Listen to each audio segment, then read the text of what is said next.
Gapleknya kita tuh kan isinya tanda tangan. Jadi tuh kita tanda tangan ke teman-teman jadi lebih banyak lebih kerasa bersamaannya sih timbang kalau sekarang kan kita langsung bikin sudah jadi udah selesai. Kalau kita dulu nggak benar-benar bikin dari sama-sama terus benar-benar ya lebih kerasa sih. Pleasure. Thank you. Kamu ke sini jangan ada yang banyak dulu ya. Setelah itu ya buka tutup. Jadi ditahan ya kalau misalnya ada mau ke toilet sampai setengah 8 nggak bisa lah ya. Soalnya mengganggu keluar masuk. Thank you. Oh ya, baru ingat. Soalnya kan itu baru online lagi tahun ini. Ini tahun kedua. Tahun pertama aku dulu yang 2 tahun lalu. Tahun kemarin jadi nggak pernah. Ya jadi mungkin yang beda itu kalau yang tahun ini, ya, maksudnya untuk tahun 2015 itu kan mungkin sama kayak yang tahun 2013. Jadi waktu P3K maba kita juga satu shift juga. Kalau yang untuk tahun 2014 itu kan kita beda. Maksudnya dibagi 2 shift kayak gitu. Nah itu beda suasananya kayak gitu. Kalau kita kumpul sama orang dulu itu kan juga ada kayak disuruh nyari tanda tangan kayak gitu, dan itu cukup berkesan juga. Soalnya bisa ketemu dengan orang-orang dari jurusan lain kayak gitu. Terus dengan panitia juga, kan kita suruh cari tanda tangan dari panitia. Terus mungkin yang membedakan lagi refleksi. Tadi kan sudah beberapa disinggung kalau peraturan yang di P3K maba itu mungkin lebih ketat kayak gitu. Nah, kalau dulu kita kalau ada kayak pelanggaran gitu, kita dulu itu ada yang namanya setelah selesai BGG kita semua kumpul di audit, terus kita tuh buat yang namanya refleksi. Setiap dari satu pelanggaran itu, maksudnya pelanggaran satu barang yang nggak disuruh bawa atau kita bawa, nah itu kita bikin satu halaman refleksi kayak gitu.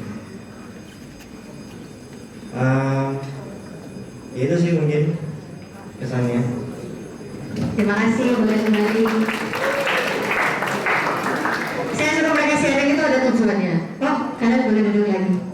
Nanti saya kasih tahu SMC di belakang. Boleh duduk.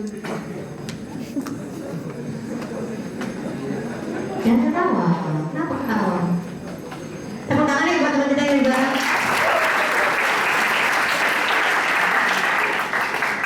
Oke, saya akan kasih tahu kenapa kok saya minta 2013 untuk cerita. Yang pertama adalah kalian sadar gak sih kalau misalnya semakin tahun peraturan itu semakin mudah. Siapa yang akhir-akhir ini merasa misalnya angkatan 2014 ada? Ya. Kalian mikir gak yang angkatan 2014 ini kok kayak gini ya? Kamu gak tahu kan dulu saya tuh lebih tersiksa dari kamu. Ada gak yang pernah mikir kayak gitu? Yang ada pernah mikir gitu 2014 bisa angkat tangan? 1 orang kok? Yakin 1 orang, 3 orang, cuma 3 orang, 4 orang. Yang lain berarti mikir everything is okay, 5. Kalau kalian ngamati ya, 2014 mengamati 2015, hidup kalian di Petra itu jauh lebih mudah. Sangat jauh lebih mudah. Tapi kenapa kok banyak orang tuh gak bisa taat sama peraturan? Karena segala sesuatu dipermudah. Kalau segala sesuatu dipermudah, orang itu akan cenderung lebih malas untuk menaati peraturan. Benar gak? Benar gak? Kalau enggak ya apa-apa, benar gak? Yang bilang enggak, angkat tangan. Ada, tadi saya dengar ada yang ngomong enggak. Itu sudah tak berintegritas tuh. Apa yang kamu ucapkan dan apa yang kamu lakukan tidak sesuai. Gak usah mikir integritas itu hal-hal yang terlalu rohani, hal-hal yang terlalu dewa. Integritas itu gak kayak gitu. Integritas itu simpel. Apa yang ada di kepalamu, apa yang ada di hatimu, dan apa yang kamu omongin itu sehati. Contoh, kamu lapar gak? Kamu lapar nih, kamu bilang enggak lapar. Itu udah integritas.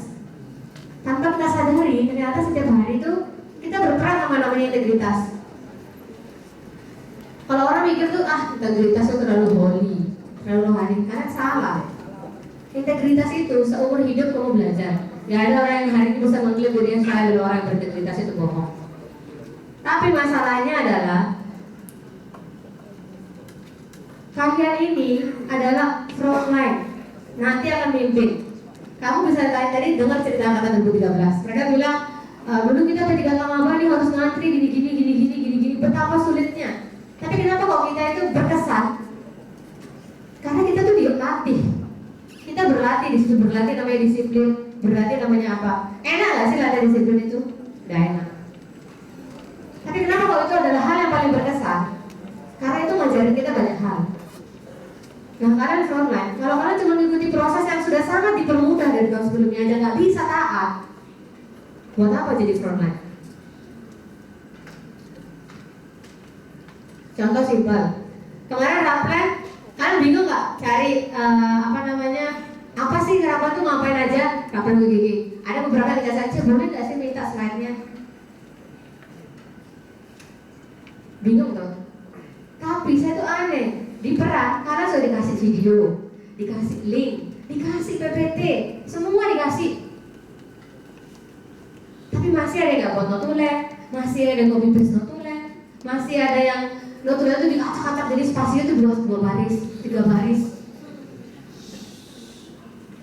Kalau kalian merasa ya, kalau mungkin beberapa yang kenal saya ini terlalu penuh kasih karunia buat kalian. Kalian boleh tanya. Terutama sama yang sudah kenal saya tidak cuma 1 tahun 2 tahun. Yang kenal saya dari pertama kali saya masuk maba sampai hari ini, pasti mereka bisa bilang kalian itu termasuk menerima banyak sekali kemurahan, toleransi sangat banyak. Buat yang marketing 2013, Wimpi, JH, itu tahu. Saya pertama kali masuk waktu 2013, bagaimana striknya saya, bagaimana kerasnya saya, mereka tahu. Kenapa saya nggak mau praktekkan itu ke kalian? Karena saya merasa kalian itu sudah dewasa. Saya bisa loh, kalau saya mau strict sama kalian. Kamu nggak dapat 1 kali out kamu dari frontline. Bisa. SK kalau kalian itu tergantung sama saya. Sekalipun kamu datang 4 kali saya jahat, gitu ya. Kamu datang 4 kali saya nggak suka sama kamu, tak coret kamu bisa. Siapa yang tahu? Tapi intinya tuh bukan di situ.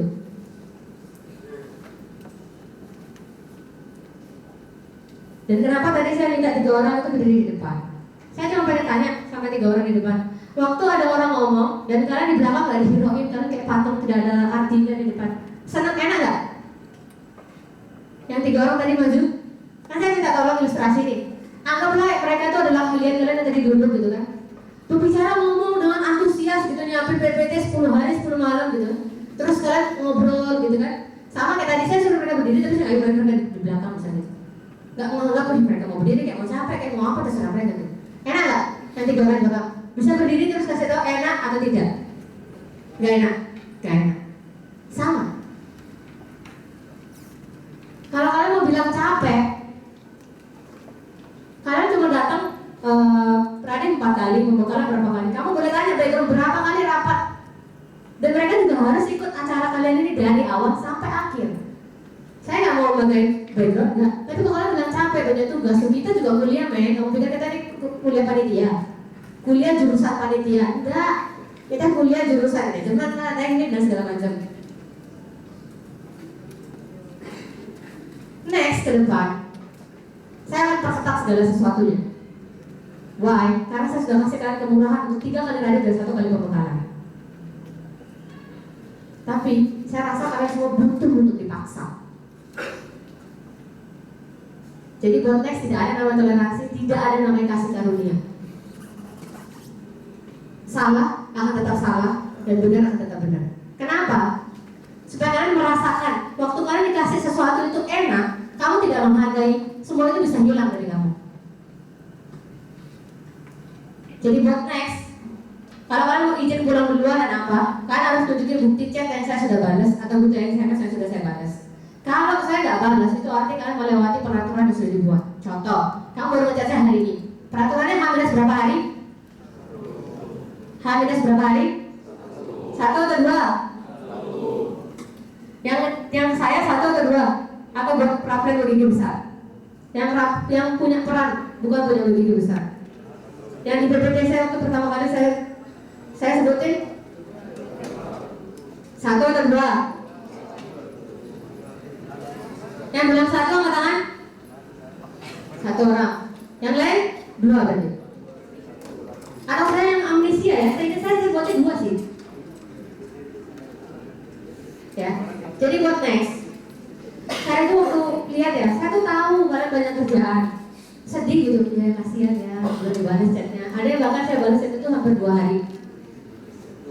Waktu saya pergi waktu itu, saya bilang saya sorry. Bukan karena saya sengaja nganggur, saya tuh kepikiran kalau saya belum balasin chat kalian. Tapi kalian pernah mikir nggak bagaimana susahnya saya balasin chat 50 orang dalam waktu yang bersamaan? Pernah berpikir itu? Saya nggak minta kalian ngasih saya, cuma saya minta kalian tuh berpikir.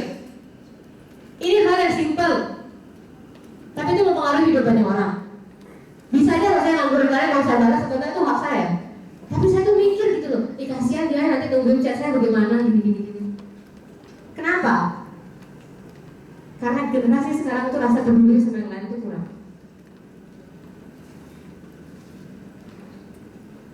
Sama background saya tadi ada beberapa orang saya minta tolong untuk balasin chat saya, mereka bilang gila, chatnya banyak. Saya bilang sama mereka, kamu baru 1 kali balasin chat, saya berapa kali? Saya tuh cuma minta kalian tuh disiplin. Kenapa sih saya tuh minta H-2 hari? Bukan karena apa? Supaya chat kalian tuh bisa dibalas cepat. Ada yang chat hari ini belum dibalas. Ada yang chat baru hampir 1 hari langsung 100 chat. Saya kuliah juga, saya juga harus kerjain tugas. Ini tuh supaya kalian tuh berpikir gitu loh. Besok kalau kan punya maba, kamu bilang habis ini ya kita mau balas ini terus di chat. Terus ternyata nggak ada yang ngechat kalian. Terus tiba-tiba nanti waktu kalian lagi kerjain tugas, lagi sibuk mereka ngechatin kalian semua. Bete nggak kalian? Bete nggak? Kalau nggak bete bohong, berarti terlalu dewa hati kalian. Saya cuma pengen kalian tuh dari hal kecil itu belajar. Nanti kamu waktu ketemu maba, jangan berpikir mabamu tuh akan semuanya itu modelnya kayak malaikat, gak mungkin.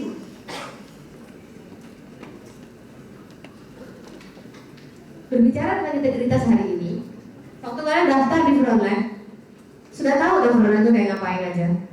Ada nggak yang waktu daftar Frontline itu nggak pernah tahu Frontline itu ngapain? Gak mungkin karena kamu ditemani sama Frontline waktu kamu masuk, benar nggak? Dan kamu udah memutusin kamu masuk ke Frontline, tidak ada manusia siapapun yang memaksa kamu ya lain kata lagi kalau teman dipaksa, ayo temani saya, please. Gitu. Sadar nggak kalau kalian lagi menghidupi namanya integritas? Kamu masuk, kamu bilang oke, waktu ditanya gimana? Iya saya akan komitmen gini. Mana? Itu simpel, itu kamu udah nggak berintegritas. Jangan menunggu integritas tuh harus hal-hal yang sifatnya supranatural sekali, kok bisa terbang, bisa apa? Enggak. Kenapa kok ngomong begini? Karena kalian lihat sendiri generasi semakin hari itu semakin gak bagus. Dan generasi besok 2016 akan jadi apa itu tergantung sama kalian. Saya tuh tidak mau mengorbankan 2010 mahasiswa yang sudah terdaftar terakhir. Hidupnya itu amburadul di Petra hanya karena frontline-nya itu tidak berkualitas. Saya tahu di sini dengar-dengar ini ada yang bingung, ada yang mikir tugasnya bisa saya belumnya apa segala macam. Tidak apa-apa, itu manusiawi. Tapi kalian perlu berlatih dan belajar. Saya tahu ada yang ngantuk tadi sempat tidur, mimpi apa nggak tahu. Kalau kalian tanya saya capek atau tidak ngantuk, tapi cuma satu kuncinya. Kalau kamu tahu kamu salah, belajar dan berlatih, jangan ulangi kesalahan yang sama. Mendengarkan orang yang ngomong di depan itu tidak enak. Saya adalah orang yang paling tidak suka mendengarkan orang ngomong, tapi saya suka ngomong. Mungkin yang kenal saya tahu. Evan ketawa. Kenapa? Karena mendengarkan orang buat saya itu adalah hal yang sulit. Tapi saya belajar. Saya waktu tadi ninggalin handphone itu ada banyak orang yang ngechat untuk kerja tugas dan segala macam. Tapi saya tinggalin itu kenapa? Karena saya komit, saya mau tunjukin ke kalian bahwa kalau saya bisa, kalian juga bisa. Perlu tak? Waktu masuk ya kemudian HP-nya dipulang baru ketebatin. Perlu kayak gitu? Gak perlu kan? Ya kalau kamu cuma sekali-sekala lihat HP itu masih masuk akal lah.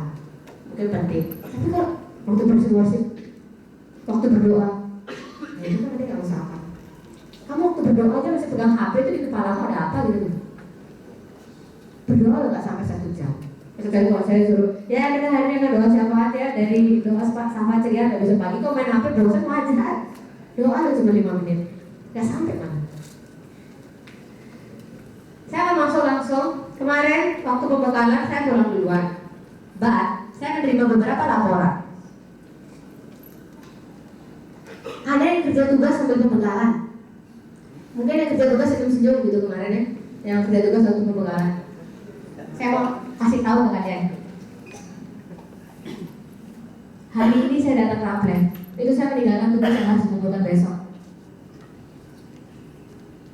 Saya meninggalkan banyak hal. Apa saya takut tugasnya ada? Saya takut. Tapi masalahnya gitu, Raplen ini dikasih tahu dadakan nggak? Yang Raplen berat. Raplen berat itu dari timeline sudah dikasih. Setiap ada perubahan timeline langsung saya suruh sekret untuk post di line official. Kalau alasannya hanya kerja tugas, harusnya kamu bisa manage waktumu. Lain kalau bisa saya bilang, besok rapat ya, kamu kerja tugas di sini wajar, karena saya dadakan kasih tahunya. Tapi ini udah dikasih tahu dari jauh-jauh hari, bahkan dari sebulan sebelumnya tanggal yang hari itu sudah keluar. Apa yang ada di kepala kalian kerja tugas sampai pembekalan? Lebih baik kamu pulang. Next, kalau kamu ada tugas dan kamu tahu tugas sudah selesai, kamu pulang dan jangan pernah kembali. Kenapa? Karena kamu tidak menghargai panitia ini. Saya cuma pengen dari sini tuh belajar sesuatu. Dan cuma kamu duduk dia mendengarkan pulang. Dan kamu boleh lihat sampai kiri kananmu ini semua punya tugas. Tapi kenapa mereka tetap bisa stay? Mereka tetap bisa dengerin, mereka tetap bisa fokus. Dan kenapa kamu tidak bisa gitu loh? Saya tuh sampai waktu kemarin dengar laporan tuh sampai gak habis pikir. Bisa-bisanya kerjain tugas selama pembekalan tuh mikir apa? Kalau kamu ditanya tugasmu ngapain, dibilang arsitek itu tugasnya berat, jangan samakan dengan manajemen. Dulu saya pikir gitu, anak arsitek itu tugasnya gila-gila. Tapi sekarang saya bisa bilang saya sudah semester 6. Tugas kita tuh sama beratnya bro. Belum tentu anak arsitek suruh pindah ke manajemen mereka bisa. Dan belum tentu juga anak manajemen pindah ke arsitek itu bisa. Atau jurusan yang lain yang DKV yang apa yang begadang-begadang itu lah pokoknya. Belum tentu. Karena saya sudah ngalami, makanya saya bisa ngomong gini. Karena dulu saya pikir gila anak arsitek, anak DKV ini makan apa, tidur jam 3 pagi, bahkan nanti 2 hari bisa kayak zombie.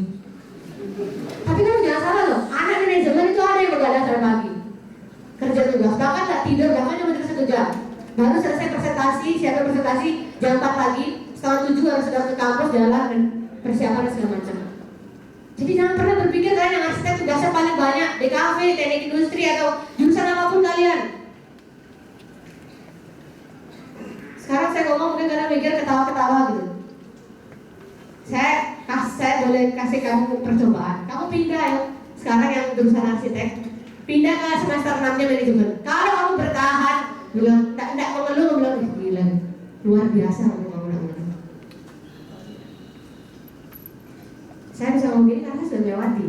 Saya juga punya teman arsitek, punya teman apa segala macam. Terus ada juga beberapa data yang jadi saya bilang, sorry C, saya nggak bisa karena mesti kerja tugas. Hari ini ada satu peruangan saya angkatan 2013 juga. Dia bilang maaf saya izin untuk kerja tugas presentasi, tapi dia tetap stay di depan, tidak pulang. Padahal dia harus presentasi besok. Kenapa? Karena dia menganggap pertemuan ini penting. Saya pun harus bayar harga bangun, tidur pagi, karena harus kerja tugas. Ya kalau misalnya kamu nggak bisa manajemen waktu, kamu yang salah ya. Kamu harus bayar harga lebih lah tidur begadang ya, karena kesalahanmu sendiri dong, nggak menyitir tugasmu. Bisa-bisa izin saya mau kerja tugas nih, boleh nggak pulang izin duluan? Saya nggak apa-apa sih sebenarnya. Cuma saya pengen kalian mikir gitu. Yang lain juga punya tugas, tapi mereka tetap berstay di sini dan menunggu yang lain. Saya kalau misalnya malas kerja tugas itu lain lagi. Terus saya dapat laporan juga, hal yang simpel sih, tapi ini perlu untuk kalian pikirkan. Waktu dipanggil yang duluan jurusan DKV ya, tiba-tiba nyusup, ada anak manajemen, ada anak apa. Kenapa sih cuma tunggu beberapa detik ya manajemen keluar dulu ya, besok nanti ada DKV nyusup gitu. Emang kamu kalau terlambat 3 menit itu bisa runtuh ya bangunan itu, kamu mati di dalam? Enggak toh. Terdaftar kok namanya ada NRP-nya yang berbeda, bisa tiba-tiba bisa 114, tiba-tiba ada muncul 224. Bisa saya kalau mau lacak itu semuanya. Bahkan saya tampil permadukan kalian di pasti bisa. Saya sangat suka merusak karakter orang tuh bisa nggak saya? Kalau dulu saya nggak suka sama kamu, tak panggil kamu di depan semua orang ngeliatin kamu, terus kamu malu. Bisa. saya lakukan itu, tapi itu tidak mendidik.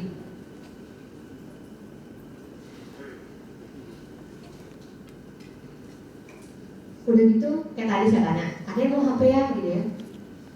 Itu hal yang simpel, tapi belajarlah.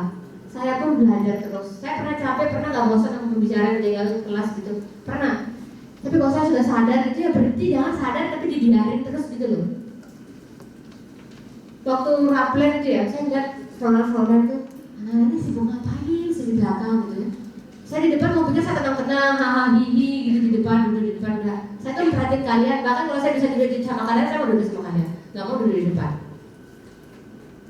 Saya ngeliatin, habis saya ngelirik-ngelirik, mungkin kalau ada yang perhatiin saya ngelirik-ngelirik.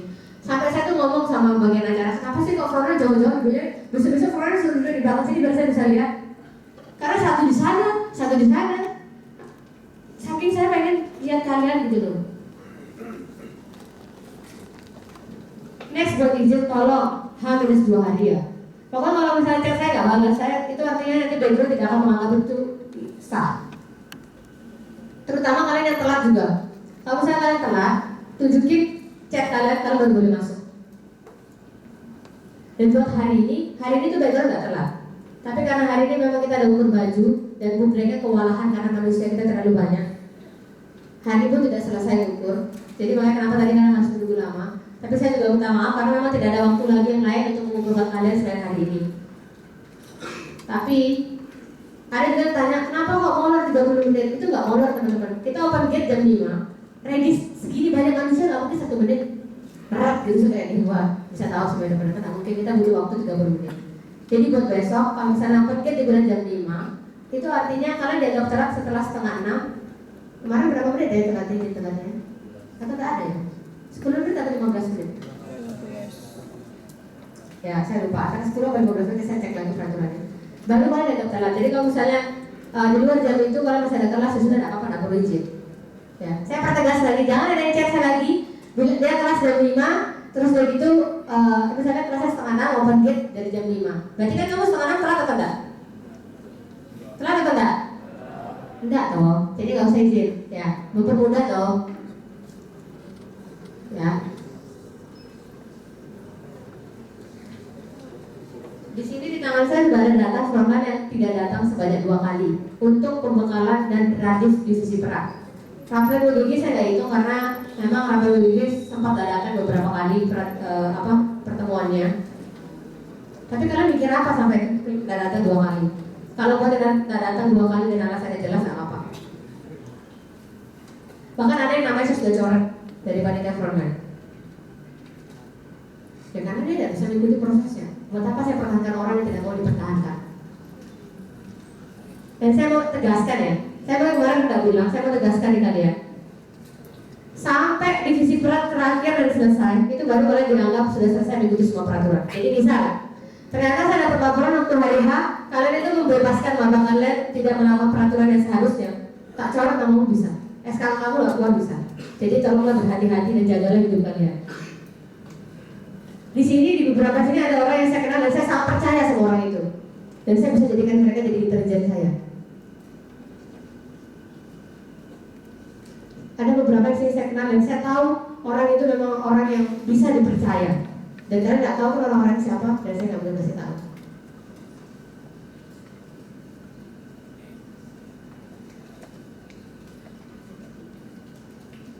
Coba kalau kalian nggak bermasalah, sudah pulang tadi, nggak perlu saya bawa panjang lebar.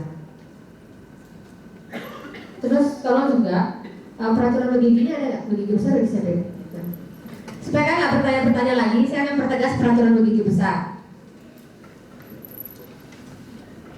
Ada nggak? Atau nggak ada? Peraturannya begini besar ada? Yang dari keamanan. Anu aja dulu, peraturan dulu aja. Sambil nunggu. Ini kalian harus camkan baik-baik di kepala kalian ya. Untuk radif peran dan pembekalan peran kalau tidak datang wajib buat notulen. Tapi kalau buat begini besar, kalau kalian kelas nggak buat notulen nggak apa-apa. Yang sudah izin loh ya. Camkan baik-baik ya. Jadi jangan cek perlu buat notulen tadi saya gini. Saya pikir kan tidur tadi pada motor apa yang betul dengerin peraturan. Kelihatan toh, karena tidak memperhatikan orang lagi ngomong di depan. Sampai bisa berkali-kali mencatat ini buat tutulan baca kumpul di mana gini. Terus buat kalian yang izin, kalau misalkan izin kelas, kalian izin apa, tapi kalian datang sebelum setelah pembicara selesai berbicara, itu artinya kalian wajib buat notulen. Setelah pembicara selesai berbicara, kalian baru datang, kalian wajib buat notulen. Kenapa kok saya wajib buat notulen? Kenapa kok berbeda sama UGG besar? Karena kalian di sini dibekali. Kalau kalian sendiri nggak mau belajar, bagaimana caranya? Dan kalian buat notulen tuh saya nggak pernah disuruh logonya harus 2 cm, ini harus gini. Dulu kita disuruh begitu. Nggak suruh atau kamu 1 halaman, 2 halaman, 3 halaman, ada saya suruh kayak gitu? Nggak ada. Bahkan tak suruh ketik loh. Jadi tolong segala sesuatu sudah dipermudah sama kalian. Jadi tolong ikuti semua proses dengan baik. Nah ini batas keterlambatan 10 menit ini adalah 10 menit setelah acara dimulai. Acara begitu besar. Kalau kemarin kalian ngantri itu lama, ya kan? Nah itu berarti kalau misalnya kalian belum masuk, belum duduk dan MC-nya belum muncul, itu berarti tidak dianggap telat. Jadi 10 menit setelah acara dimulai. Buat notulen ala-ala ini kan nanti kamu bisa lihat. Dan itu diperhatikan ya, notulen dikumpulkan maksimal H+2 raplen. Kalau hari libur itu gak dihitung. Jadi kayak kemarin raplen terakhir baru buka hari ini Senin. Ya kayak gitu harusnya kan sudah tahu lah, masa gitu tanya lagi. Nah itu bisa diperhatikan halaman-halamannya ya, selamat menikmati proses teman-teman. Kemarin saya pengennya begitu sih ke kalian, tapi buat apa? Saya tahu kalian capek juga, jadi saya mempermudah. Tapi ternyata kemarin mau menerapkan ini, kita dukung mereka. Ya. Next, ada lagi. Ya.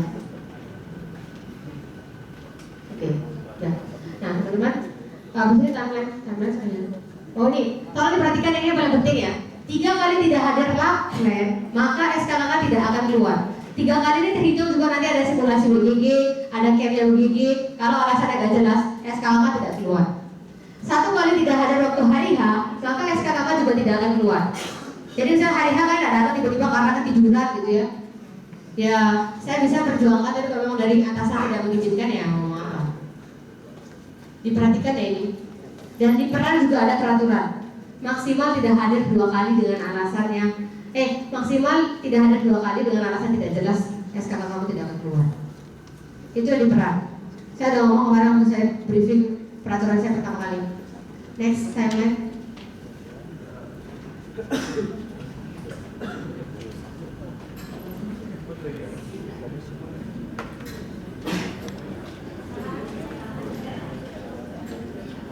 Kemarin diumumin waktu raplen kalau misalnya kelas harus buat notulen ya. Itu ada kesalahan dari keamanan, jadi harusnya nggak buat notulen.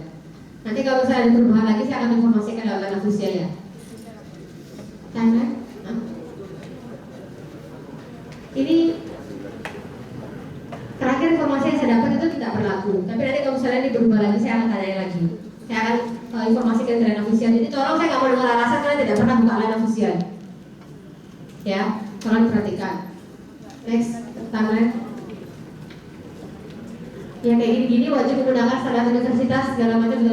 Jangan-janganlah melanggar peraturan-peraturan cuma kayak gitu doang.